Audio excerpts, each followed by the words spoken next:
اللہ کے ذکر سے. تو آج اسی کی ضرورت ہے سب کو. دلوں میں بے چینی، اضطراب، اور اب آگے جو دور آ رہا ہے اس میں اطمینان کا سامان کم سے کم ہے. انسان کے لیے اب پریشانی ہی پریشانی، اس لیے کہ انسان جتنا یہ مصنوعی دنیا میں داخل ہوتا رہے گا اتنا ہی اندر سے خالی ہوتا چلا جائے گا. اور اس وقت ایسا ہے کہ مصنوعی دنیا نے ہم پر حملہ کر دیا. اب ہم اپنی حقیقی دنیا سے نکلتے جا رہے ہیں ایک آرٹیفیشل ماحول میں، ایک ٹیکنالوجی کے ماحول میں. یہ سب انسانی ہاتھ کی کاریگری ہے. اور کون کون سی دنیایں بننا شروع ہو گئی، میٹاورس اور ورچوئل ورلڈ اور کیا کیا، اس میں جا رہے ہیں لوگ کمپیوٹر کے ذریعے، انٹرنیٹ کے ذریعے، اس ٹیکنالوجی کے ذریعے. اور ظاہر ہے کہ اس میں انسان کا مسئلہ حل نہیں ہو سکتا، وہ کبھی نہیں ہوگا. انسان وہاں جا کے ایک ایسے پرندے کی طرف بند ہو جائے گا جو پنجرے کے اندر ہمیشہ کے لیے بند کر دیا جائے، اور اس میں وہ اڑتا رہے، پھڑپڑاتا رہے اور اسی سے خوش ہوتا رہے. اسی قید خانے کو وہ بیچارہ سمجھنے میں مجبور ہے کہ یہی میری بس میرا حدود اربع ہے، یہی میری فضا ہے اور اتنی ہی میری اڑان ہے. تو یہ وہاں لے گئے انسان کو کہ تم میٹاورس میں چلے جاؤ، تم ورچوئل ورلڈ میں چلے جاؤ، تم کسی آرٹیفیشل ورلڈ میں چلے جاؤ، کمپیوٹر کی دنیا میں داخل ہو جاؤ، تم روبوٹوں میں چلے جاؤ، اے آئی کے اندر بس اپنے آپ کو سمجھو سب کچھ ہے. تو یہ انسان کے لیے ایک بہت بڑا قید خانہ ہے. انسان کے لیے جو اصل وسعت ہے وہ کہاں ہے، اصل آزادی، اس بات کو سمجھیے. The real freedom of human being وہ ہے ہمارے اندر، ان اور انر سیلف. ہمارے اندر ہے ہماری آزادی، باہر نہیں ہے. باہر کی دنیا محدود ہے آپ کے لیے. باہر جتنا آپ اپنا اشیاء نہ بناتے اور اپنی فضاؤں میں جہاں نہ داخل ہونا چاہتے ہیں، اپنے لیے جہان کوئی تخلیق کرنا چاہتے ہیں، وہ بہرحال آپ کے لیے قید خانہ ہے. لیکن جب آپ اپنے اندر داخل ہوتے ہیں، اپنے من میں، تب پتہ چلتا ہے وسعت کس کو کہتے ہیں، آزادی کس کو کہتے ہیں، فضائیں کیا ہوتی ہیں، اڑان کیا ہوتی ہے. اقبال نے کہا نا، اپنے من میں ڈوب کر پاجا سراغ زندگی، تو اگر میرا نہیں بنتا نہ بن، اپنا تو بن. من کی دنیا کیف و مستی، جذب و شوق. تن کی دنیا سود و سودا، مکر و فن. من کی دولت ہاتھ آ جاتی ہے تو پھر جاتی نہیں. من کی دولت ہاتھ آ جاتی ہے تو پھر جاتی نہیں. تن کی دولت چھاؤں ہے، آتا ہے دھن، جاتا ہے دھن. اور پانی پانی کر گئی مجھ کو کلندر کی یہ بات، پانی پانی کر گئی مجھ کو کلندر کی یہ بات. جب جھکا تو غیر کے آگے، نہ من تیرا رہا نہ تن. تو کچھ نہیں ہے، باہر ہے کچھ نہیں. تو اس لیے یہ ایک آیت ہمیں بتا رہی ہے. ہمارا تو سارا معاملہ ہی دل سے، روح سے، یہاں سے شروع ہوتا ہے جہاں ایمان کا ٹھکانہ بنایا گیا ہے. ایمان کا جو مرکز ہے وہ ہے دل اور روح، اور وہیں پھر یاد الہی فرمایا یہیں پر تمہارے لیے اطمینان کا سامان ہے. الا بذکر اللہ تطمئن القلوب. Your hearts will get the satisfaction by the remembrance of Allah. اللہ کے یاد سے تمہارے دلوں کو ملے گا اطمینان و سکون.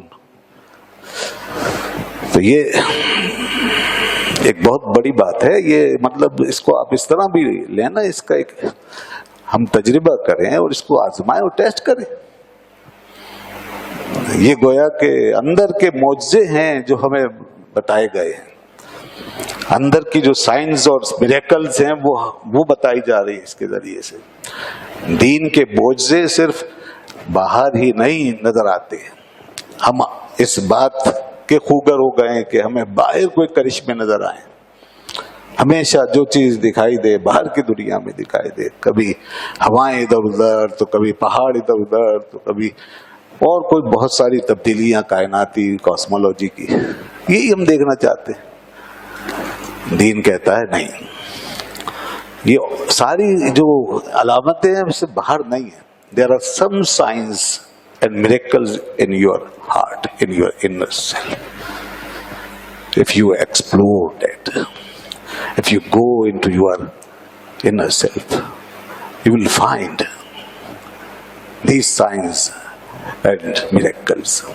یہ اللہ کی قدرت کے معجزے اندر آج بھی پتہ چلیں گے. ہر آدمی کے اوپر ہے ٹیسٹ. باہر تو پتہ نہیں کوئی ملے نہ ملے، لیکن آپ کے اندر تو آپ کے ساتھ ہی ہے نا. جائیے اندر دل میں بسائیے ذکر الہی کو، پھر دیکھیے آپ یہ دنیا کے سارے آندیاں، سارے طوفان، سارے جھمیلے سب پڑے رہ جائیں گے. وہ سکون ملے گا کہ آپ یاد کرتے رہ جائیں گے. یہ اندر کا معجزہ اس وقت پتہ چلے گا بشرطے کہ واقعی وہ ذکر ہو. ہاں، ذکر کیا چیز ہے؟ ذکر ہم سمجھتے ہیں تسبیح گھمانے کا نام ذکر، ہم سمجھتے ہیں زبان پہ اللہ اللہ کا ورد کر لینے کا نام ذکر، صبح شام کے وظیفے اس کو ہم سمجھتے ہیں ذکر، اور جو ہم جیسے تلاوت وغیرہ کر لی اور اوپر سے کوئی اور پریکٹسز کر لی، یہ ذکر. اب تو لوگوں نے ذکر کے بھی ایسے ایسے طریقے بنانا شروع کر دیے ہیں کہ آدمی پریشان ہی ہو جائے گا. پوری باڈی کے ساتھ جس طرح وہ ذکر کرواتے ہیں اب تو ایسا لگتا ہے جیسے کوئی بہت بڑا جمناسٹک قسم کا سلسلہ ہو رہا ہے، کوئی بہت بڑی ایکسرسائز ہو رہی ہے، اور وہ عجیب طریقے سے پورا ایسے اوپر نیچے آگے پیچھے، تو پورے وجود کو لوگوں نے ہلا کے رکھ دیا. لیکن دل اندر اگر وہاں نہیں ہے کچھ تو پھر فائدہ کیا ہوا؟ اوپر سے آپ بھلے اچھلیں کودیں، آپ پورے ہلیں، پٹخیاں ماریں، کلب بازیاں کھائیں، کچھ بھی کر لیں آپ. وہ تو سارے کر رہے ہیں جتنے بھی باڈی بلڈر ہیں اور جمناسٹک والے سارے جمز وغیرہ میں یہی سب کچھ کر رہے ہیں. یہ تو اسی قسم کی پریکٹس ہے. ذکر ہماری باڈی میں نہیں ہے، ذکر ہماری زبان میں نہیں ہے، ذکر ہمارے ظاہر میں نہیں ہے، نہ تسبیح کے دانوں میں ہے، نہ ہماری نداؤں میں ہے. ذکر تو ہمارے دلوں کی گہرائیوں میں ہے، دلوں کی گہرائیوں میں ہے، جہاں سے یاد پھوٹتی ہے، جس کو یاد کہتے ہیں، وہ ذکر ہے. جب وہ دل خود بخود جاتا ہے نا اس طرف، محبوب کی طرف، اور کسی کا خیال رہتا ہے بس، اور یاد سمائی رہتی ہے ہر وقت، یہ ذکر ہے. جو غالب نے کہا کہ گو میں رہا رہی نے ستم ہائے روزگار، لیکن تیرے خیال سے غافل نہیں رہا، یہ ذکر ہے. تو اس کو ذکر کہتے ہیں. اور یہ سب کچھ کیا ہے؟ تسبیح، اوپر سے ذکر، ورد، اوراد، وظیفے، صبح شام کے اوراد، یہ سب کیا ہے؟ حتیٰ کہ نماز، روزہ، تلاوت، تراویح، تسابیح، یہ سب ذکر کے ٹول ہیں. They are the tools of the remembrance of Allah. یہ ٹول ہیں، یہ آلات ہیں ذکر کے. یہ حقیقتاً ذکر نہیں ہے، اس کے ذریعے سے ذکر کو پانا ہے. جیسا کہ قرآن نے فرمایا اقم الصلاۃ لذکری، میری نماز کو میری یاد کے لیے قائم کرو. دیکھیے اب نماز ٹول بن گئی اور یاد مقصد بن گئی. تو جو چیز مقصد تک پہنچاتی ہے وہ ٹول ہوتی ہے. تو تو فرمایا اقیم الصلاۃ لذکری، تم میری نماز، یہ جو نماز پڑھتے ہو اس کو میرے ذکر کا ذریعہ بناؤ. تو مقصد یہ ہوا کہ ذکر کچھ اور چیز ہے اور نماز کے ذریعے وہاں پہنچنا ہے. تو اسی طرح تمام چیزیں جو ہماری تسبیح ہیں، اوراد ہیں، وظائف ہیں، سب لوگ کہتے ہیں جی ہم صبح شام وظیفے پڑھتے ہیں، ہمیں تو کوئی ایسا وہ نہیں ہوتا، دل پھر بھی بے چین رہتا ہے. تو صبح شام جو وظیفے پڑھتے ہیں وہ تو آپ اپنے دنیا کے مقاصد کے لیے پڑھتے ہیں، اس کو آپ نے اللہ کی یاد کا ٹول ہی کہاں بنایا ہے. تو کوئی پڑھ رہا ہے نوکری کے لیے، جاب کے لیے، کوئی پڑھ رہا ہے امتحان میں پاس ہونے کے لیے، کوئی لگا ہوا ہے جناب بیمار ہو گیا ہے تو اس سے شفا مل جائے، کسی کی آمدنی کم ہے تو اس میں خیر و برکت ہو جائے، کسی کے گھر میں رشتہ نہیں ہو رہا تو وہ لگے ہوئے پڑھ رہے ہیں، خوب پڑھ رہے ہیں. اور پھر اس کے بعد کہتے ہیں جی وہ اللہ کی یاد تو آتی نہیں، وہ تو دل کا اطمینان تو ہوتا ہی نہیں. تو یہ وہ چیز ہے ہی نہیں، یہ ہماری اغراض کچھ اور ہے. ٹھیک ہے، وہ تو اگر کسی غرض کے لیے کوئی وظیفہ کیا ہے تو ٹھیک ہے، ہو سکتا ہے فائدہ ہوتا بھی ہے فائدہ، کوئی حرج نہیں. لیکن آپ حقیقت کو سمجھیں نا. سوال تو حقیقت کا اٹھا رہے ہیں اور کام جو ہے وہ یہ والا کر رہے ہیں. تو حقیقت کا اگر سوال آپ اٹھاتے ہیں تو وہ اس کے لیے کام بھی وہی والا کرنا پڑے گا، پھر ذکر بھی ویسے ہی کرنا پڑے گا کہ یاد الہی اندر پیدا ہو جائے. تو وہ دیکھیے کیسے ہوگا. بس وہ پھر ایسے ہی ہوگا کہ آدمی ہر وقت اللہ کو یاد رکھے، بس جیسے اپنے محبوب چیزوں کو یاد رکھتا ہے.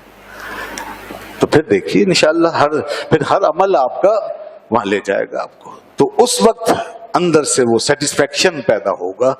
جی یہاں فرمایا بذکر اللہ تطمئن القلوب، اور جب وہ اطمینان پیدا ہوگا تو پھر آپ دیکھیے گا قرآن کا معجزہ، پھر اللہ کی قدرت کا کرشمہ، کہ پھر یہ اطمینان، یہ سرور، یہ دنیا کے ہر غم اور رنج اور فکر پر غالب اگر نہ آ جائے تو پھر بات کیجیے.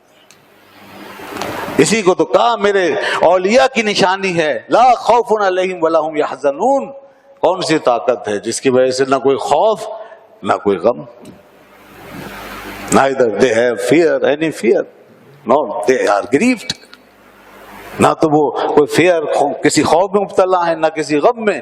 حالانکہ دنیا پریشان ہوتی ہے، ہر قسم کے حالات کا اثر ہوتا ہے، مگر اللہ کے بندوں کے اندر ایک استقامت آ جاتی ہے. یہ صرف ذکر کی طاقت ہے، یہ یاد الہی کا کرشمہ ہے. اور یہ طاقت یہ آگے تک قیامت تک پھر ان کے ساتھ رہے گی. تو یہاں پر اس بات پہ غور کیجئے اور کوشش کیجئے کہ جو نشانی ہے ہمارے دل میں ہمیں پتہ چل جائے. یہ ہمارا اندر کا سائن ہے، اندر کی نشانی ہے. اس کے بعد فرمایا گیا کہ وَلَقَدْ أَرْسَلْنَا، یہ میں سورہ رعد سے لے رہا ہوں اور آگے ہے آیت نمبر 38 میں وَلَقَدْ أَرْسَلْنَا رُسُلًا مِّن قَبْلِكَ وَجَعَلْنَا لَهُمْ أَزْوَاجًا وَذُرِّيَّةً، اور تاکہ ہم نے رسول بھیجے آپ سے پہلے اور ان کے لیے بیویاں اور ذریت یعنی اولاد بنائی. یہ بات کیوں فرمائی؟ اس لیے کہ لوگ کہتے تھے یہ کیسے رسول ہیں جو شادی بھی کرتے ہیں اور ایک نہیں کئی شادیاں کرتے ہیں. یہ کیسے رسول ہیں جو کھاتے پیتے بھی ہیں ہماری طرح ایک زندگی گزارتے ہیں. اللہ نے فرمایا یہ سارے معمولات کسی رسول کی رسالت کے خلاف تو نہیں ہے، اور یہ چیزیں پہلے بھی ہوتی رہی ہیں. ہم نے جو رسول پہلے بھیجے تو کیا ان کے بیوی بچے نہیں تھے؟ کیا ان کی شادیاں نہیں ہوئی؟ کیا شادیاں کرنا اور دنیا کی یہ زندگی جو ہوتی ہے یہ گزارنا رسالت اور نبوت کی منصب کے منافی ہے؟ تو یہ ایسی باتیں کرتے تھے. اور آج بھی دیکھیں بعض ملحد و بے دین لوگ اس بات پہ سوال اٹھاتے رہتے ہیں، جی یہ پولیگیمی جو ہے یہ کیوں ہے، کثرت ازدواج کیوں ہے؟ تو یہ کوئی اعتراض کی وجہ ہی نہیں ہے. یہ اس میں کوئی اعتراض نہیں ہوتا. جس نے بھی انصاف سے کام لیا ہے اور ہمارے رسول اکرم صلی اللہ علیہ وسلم رسالت مآب صلی اللہ علیہ وسلم کی زندگی حیات طیبہ کا مطالعہ کیا ہے، اسے بخوبی اندازہ ہو جائے گا کہ حضور کا ایک ایک لمحہ کتنا پاکیزہ تھا. آپ نے بے شک 11 نکاح فرمائے اور وصال کے وقت 9 ازواج آپ کے عقد میں تھے. تو اس طرح 9 کا بھی ذکر آیا. تو ویسے نکاح 11 فرمائے اور 9 ازواج اس وقت آپ کے نکاح میں. اور عام طور پہ مومنوں کو بھی قرآن پاک میں 4 نکاح کی اجازت دی اگر انہیں استطاعت حاصل ہے. اگر وہ افورڈ کر سکتے ہیں تو 4 نکاح کر سکتا ہے ایک آدمی. اور آپ صلی اللہ علیہ وسلم نے جو یہ 11 نکاح فرمائے ہیں یہ اس شان سے فرمائے ہیں کہ اس کے اندر سوائے پاکیزگی اور لطافت کی کچھ اور ہے ہی نہیں. یہ نادان ناپاک قسم کی ذہنیتیں جو یہ سوچتے ہیں کہ کیا یہ آپ کے نفس کا غلبہ تھا آپ پر, کیا یہ خواہش کا غلبہ ہے, خواہش بہت زیادہ تھی, نفس کا غلبہ تھا. ارے نادانوں, ان نکاحوں کے ساتھ تو وہ پاکیزگی ظاہر ہوتی ہے کہ دنیا میں کوئی بھی ایسا کردار لا نہیں سکتا جو رسول اللہ صلی اللہ علیہ وسلم نے عفت پاک دامنی اس کے ساتھ قائم فرمائی, اس کی مثال قائم فرمائی. اول تو پہلے اس بات پہ غور کریں کہ یہ جو 11 عقد فرمائے ہیں یہ کس عمر میں فرمائے. پہلا نکاح ہی آپ نے اس وقت فرمایا جب 25 سال آپ عنفوان شباب میں آپ داخل ہو چکے, اور اس وقت نکاح جو کیا آپ نے, حالانکہ جوانی کا دور ہے, عین جوانی, ایسے میں نکاح آدمی ایسی جگہ ہی کرتا ہے جو بالکل اس کے لیے ہر اعتبار سے اطمینان بخش, اس کی تمام حسرتوں, آرزوؤں اور خواہشوں کی تکمیل کا ذریعہ بنے. آپ سمجھ رہے ہیں نا میری بات. اور حضور نے تو ایک ایسی عورت سے نکاح کر لیا جس کی عمر 40 سال کی, اور وہ جو بچوں والی تھی, اور وہ جو 2 دفعہ بیوہ ہو چکی, ایک ایسی عورت سے نکاح کر لیا این اس عمر میں جب آپ بالکل جوان سال ہیں. یہ کیا ماجرا ہے. اور یہ نکاح بھی رسول اللہ صلی اللہ علیہ وسلم نے لوگوں کی خواہش پہ کیا. جب لوگوں نے کہا, عزیزوں نے کہا, اور اس عفت مآب خاتون نے خود نکاح کا پیغام بھیجا, اس نے خود بھیجا آپ کی شان دیکھ کر, آپ کی پاکیزگی دیکھ کر, آپ کے اچھے چرچے سن کر, اس نے کہا اگر آپ قبول فرمائیں مجھے تو. اور وہ خاتون وہ ہے, کون ہے؟ وہی عظیم الشان خاتون جو درحقیقت اسلام کی سب سے پہلی خاتون, جس کے لیے خاتون اول کا لقب ایسا سوٹ کرتا ہے کہ کوئی اس کے لائق نہیں ہے دنیا میں جو جس کے وہ لائق ہے. خاتون اول انہی پر جچتا ہے, وہی پہلی خاتون ہے, حضرت خدیجہ بنت خویلد رضی اللہ عنہا. ہماری مائیں قربان اس ذات پر, انتہائی پاکیزہ خاتون. انہوں نے خود رشتہ بھیجا, یہ رشتہ ہوا. اور پھر دیکھیے نبی محترم صلی اللہ علیہ وسلم نے پھر مزید 25 سال ایسے گزارے, اور 50 سال کی عمر تک آپ نے کوئی نکاح نہیں فرمایا. 50 سال کی عمر کے بعد پھر آپ نے نکاح فرمائے ہیں, جو پھر آگے تعداد آتی ہے نا, تو 50 کے بعد. اب 50 سال ویسے بڑھاپے کی عمر ہو جاتی. تو کیسے کہہ سکتے ہیں کہ اللہ کے رسول کی ذات میں خواہش بڑی ہوئی تھی, آپ کو نکاح کی کچھ طلب زیادہ تھی؟ نہیں. آپ مغلوب تھے اپنے حال سے؟ نہیں, ہرگز نہیں. اگر ایسا ہوتا تو اس عرصے میں نہ جانے کتنے نکاح ہو چکے ہوتے, اور پہلا ہی نکاح ایسی عورت سے نہ ہوا ہوتا کہ جو اپنی جوانی گزار چکی ہے. کبھی نہیں ہوتا ایسا کہ آدمی خواہش سے مغلوب ہو اور پھر ایسا نکاح کرے عین جوانی کے حال میں, اور پھر اس حال میں کہ آپ سے زیادہ حسین کوئی نہیں, اور آپ کے لیے حسین سے حسین تر رشتہ جو ہے وہ موجود ہے پورے عرب میں, دنیا میں جہاں چاہتے. ایسا حسن جمال, ایسا کمال, ایسے عالی نسب آپ کہ ہر کوئی فخر کرے آپ کے ساتھ رشتہ کرنے پہ. لیکن اس کے باوجود حضور نے ایک بیوہ عورت کے ساتھ اپنی جوانی کا وہ دور, بھرپور دور گزار دیا. اس کے بعد پھر آپ نے جتنے نکاح کیے اس میں صرف ایک ہی کنواری عورت آپ کے نکاح میں آئی, وہ بھی خاص تعلق کی وجہ سے, اور حضرت ابوبکر صدیق کے ساتھ, ان کے خاندان کے ساتھ, ان کی قربانیوں کی وجہ سے. وہ جو انہوں نے سب کچھ لٹا دیا تو ان کو یہ شرف دیا کہ ان کی بیٹی کو آپ نے حضرت عائشہ کو قبول فرمایا. بس یہ ایک کنواری خاتون تھی جو آپ نے اپنی زوجیت میں قبول فرمائی ہے.